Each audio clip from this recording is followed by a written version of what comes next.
Welcome to Telugu ప్రభా TV. నేను మీ journalist రెహమాన్ని. కేంద్ర ఎన్నికల సంఘం స్పెషల్ ఇంటెన్సివ్ రివిజన్ సర్ పేరుతో చేపడుతున్నటువంటి ఓట్ల తొలగింపు ప్రక్రియ ముఖ్యంగా దేశవ్యాప్తంగా చర్చనీయాంశంగా మారింది. ముఖ్యంగా రానున్న 2-3 ఏళ్లలో లేదా 1-2 ఏళ్లలో ఏ రాష్ట్రాల్లో అయితే ఎన్నికలు జరగనున్నాయో ఆ రాష్ట్రాల్లో ఉన్నటువంటి పార్టీలకు ఒక భయం పట్టుకుంది.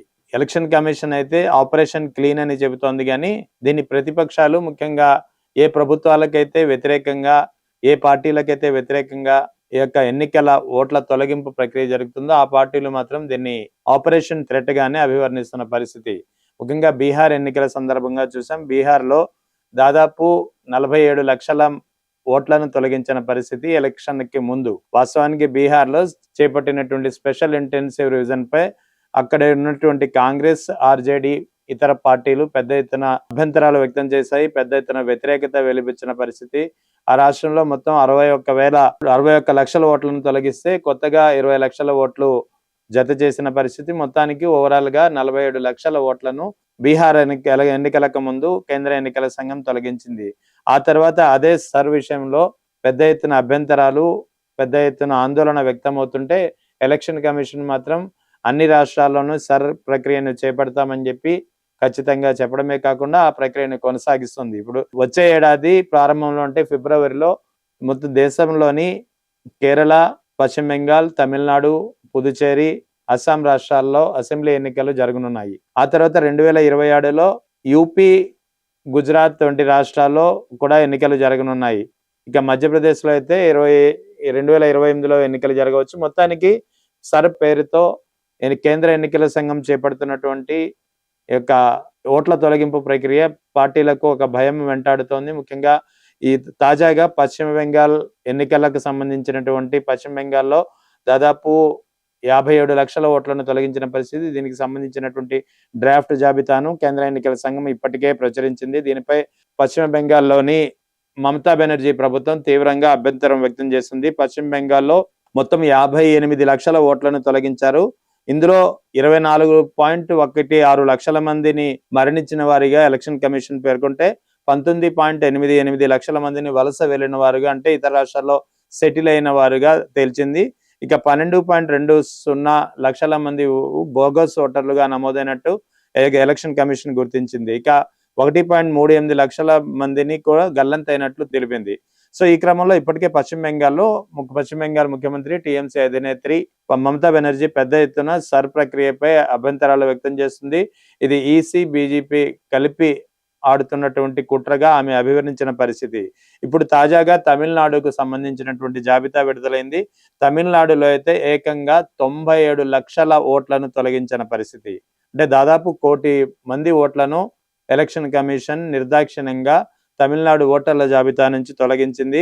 ఓటర్ల జాబితాలో 97 లక్షల మందిని తొలగించక ముందు మొత్తం ఓటర్ల సంఖ్య 6.41 కోట్లుంటే అది తొలగించిన తర్వాత 5.43 కోట్లకు పడిపోయిన పరిస్థితి.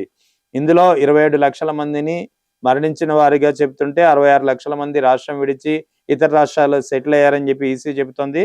మరో 3.4 లక్షల మందిని డూప్లికేట్ ఓటర్లుగా అభివర్ణించింది.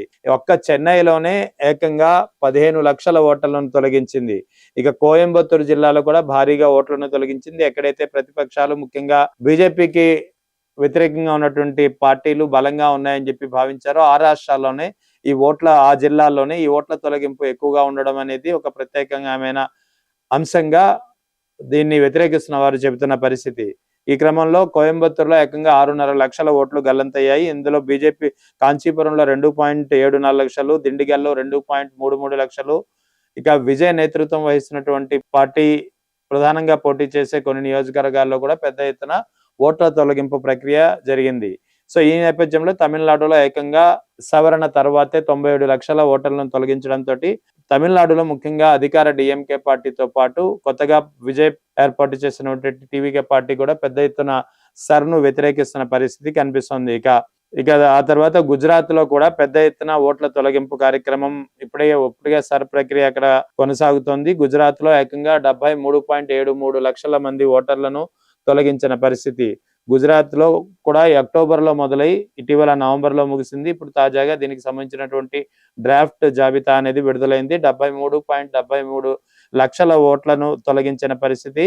మొత్తం ఇందులో 40.25 లక్షల మంది శాశ్వతంగా రాష్ట్రం వదిలి వెళ్లిన వారిగా ఈసీ గుర్తిస్తే 18 లక్షల మందిని మరణించిన వారిగా గుర్తించింది. మరో 9.69 లక్షల మందిని గైర్హాజరైనట్టుగా లేదా గల్లంతైన వారిగా బోగస్ ఓట్లుగా గుర్తించిన పరిస్థితి. మొత్తానికి అటు గుజరాత్లోను, పశ్చిమ బెంగాల్లోను, తమిళనాడులోను పెద్ద ఎత్తున ఓట్ల తొలగింపు కార్యక్రమం సర్ పేరుతో కొనసాగుతుంది. ఒకవేళ జాబితాలో ఇప్పటికీ ఎవరైనా జాబితాలో మిస్ అయి ఉండి వారి ఓటర్ లేదని చెప్పి అభ్యంతరం వ్యక్తం చేస్తే కొన్ని రాష్ట్రాల్లో ఫిబ్రవరికి వరకు, కొన్ని రాష్ట్రాల్లో జనవరి 18 వరకు గడువు ఇవ్వడం జరిగింది. ఈ గడువులోగా తిరిగి ఫామ్ 6 తో పాటు అనెక్సర్ 4 ని జత చేసి ఆన్లైన్ లేదా ఆఫ్లైన్ ప్రక్రియలో నమోదు చేసుకుంటే తిరిగి ఓటు నమోదవుతుందని చెప్పి ఎలక్షన్ కమిషన్ చెబుతుంది. మొత్తానికి పెద్ద ఎత్తున దేశవ్యాప్తంగా ఎలక్షన్ కమిషన్ చేపడుతున్నటువంటి స్పెషల్ ఇంటెన్సివ్ రివిజన్ ఆయా పార్టీలో, ఆయా రాష్ట్రాల్లో ఒక భయం పుట్టే విధంగా మారింది. ఇది పార్టీలను సవాలు చేసేందుకు, పార్టీలను భయపెట్టేందుకు, ఆ రాష్ట్రాల్లోని ప్రభుత్వాలను తమ చెప్పు చేతల్లో ఉంచుకునే ప్రక్రియలో భాగంగా ఎన్డీఏ, ఎలక్షన్ కమిషన్ కలిసి ఆడుతున్న కుట్రగా ప్రతిపక్షాలు ముఖ్యంగా టీఎంసీ గాని, ఇటు డిఎంకే గాని, ఇటు కాంగ్రెస్ పార్టీ గాని, బీహార్లో మొన్నటి వరకు ఆర్జేడీ గాని ఆరోపిస్తూ వస్తున్నాయి. చూడాలి మరి ఈ సర్ పేరిట కేంద్ర ఎన్నికల సంఘం సాగిస్తున్నటువంటి ఓట్ల తొలగింపు ప్రక్రియ మరిన్ని సంచలనాలకు మరింత చర్చనీయాంశంగా మారుతుందో, ఏ పార్టీకి అందలం ఎక్కిస్తుందో, ఏ పార్టీని ముంచుతుందో అనేది చాలా ఆసక్తికరంగా మారింది.